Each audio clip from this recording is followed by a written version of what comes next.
My name's Bryan. I'm the wine director here at Gary's in Napa Valley.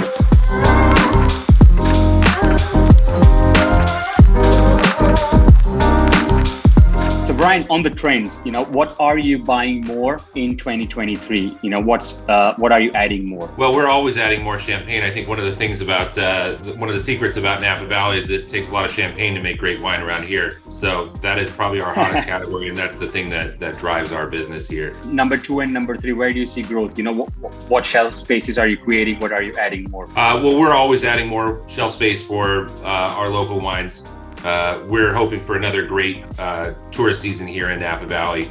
And, this is a place where people are coming to grab that bottle that they, from that winery that they couldn't visit on their trip here. What do you anticipate, where sales will go less? Like which varietals or which countries you're expecting, to slow down? I don't really see a slowdown anywhere except for maybe sort of the mid-high tier market of wines. One of the things that I really see growing right now is the more value-driven wines.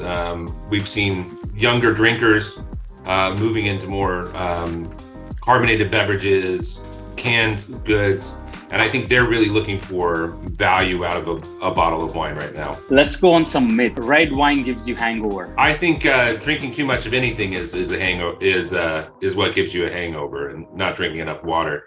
I think one of the biggest myths is mixing drinks. I drink vodka, I drink tequila, I had wine. You had a lot of drinks. And do you think it's true? When let's say you mix a white wine and a red wine, and the chances of getting a hangover is higher than just having 2 glasses of red wine? I think if you had a glass of white and a glass of red, your chance of having a hangover is probably less than 2 glasses of red, because the chances are those glasses of red are higher in alcohol. Got it. More tannin, some more dehydration. Drink some water.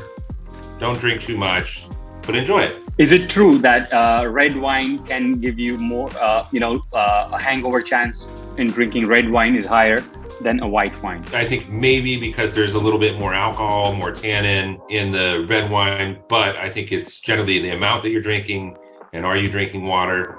I think the most interesting thing that I've been talking to winemakers about here is about sulfites and the allergies to sulfites.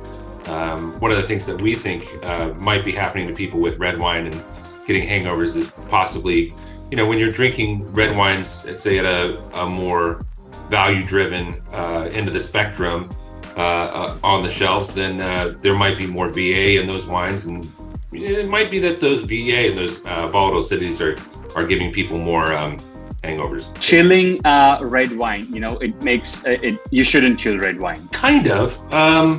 I think that, in general, I think most sommeliers will tell you that red wines are drunk too warm and white wines drunk too cold in general. I think there are red wines that, should be drunk a little colder than others. But I'm not drinking my Beaujolais out of the refrigerator. Older vintage wines are, most of the times better. The older the vintage, the better the wine. A myth. 100% myth. I think in general, most wines across the board are not built for aging, unless you're talking about specifically fine wines. Food pairing myths, right? Like red wine with red meat, white wine with seafood. Generally, but not always. I think there are plenty of red wines that will go great with heartier fish courses, and plenty of white wines that I'll just drink all night long. And if we're talking about champagne, I'm definitely. But is there like a logic behind it, or just a made up marketing thing, as we know, like in the wine world, Well, I think in general it is true. And I always threaten diners if they misbehave that I will make them drink red wine with their fish courses. But of course, I'm just kidding. I think in general, when I look at food and wine pairings, I'm thinking about the body and the weight of the dish and the weight of the wine more than I am the color. Wine particles in wine means it's gone bad. Myth. Well, it could be several things. It could be tartrites in white wine. From the wine getting chilled down or aging. It could be sediments from older red wines. I don't think it really says anything about the wine. How to create a fizz in an opened sparkling wine again? I don't know, because I'll just drink it if it's got no bubbles. I mean, champagne's still good if it's got no bubbles. Older champagnes quite often don't have any bubbles in them. They're still amazing. Hangover hacks. What are your hangover hacks? Water, more water. And don't eat greasy, heavy food. Eat something healthy. How do you open a wine bottle without a corkscrew? A shoe in a wall. You know how to do it? Sure. What are the 4 wines you recommend for someone doing a home tasting? Well, I guess if I were putting together a tasting for somebody that had never had wine before, I'd pull out a sparkling, a white, a red, and something sweet.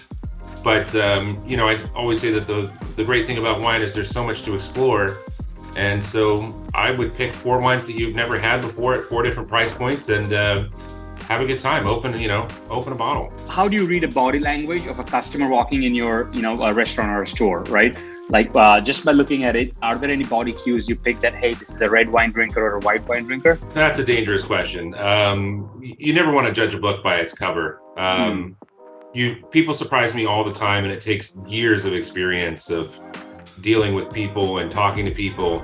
I'm never really going to know what people are into until I start asking some questions. What do you do for a rejected bottle, right? Like, in your case, it's pretty much a store, but let's say in a restaurant, when you offer a customer and they say, sorry, I don't like it. If somebody says to me, I don't like the wine, or I don't think the wine's good, or for whatever reason, they don't like the wine, whether they're in my restaurant or in my store, it's never a problem. I'm always happy to take the bottle back.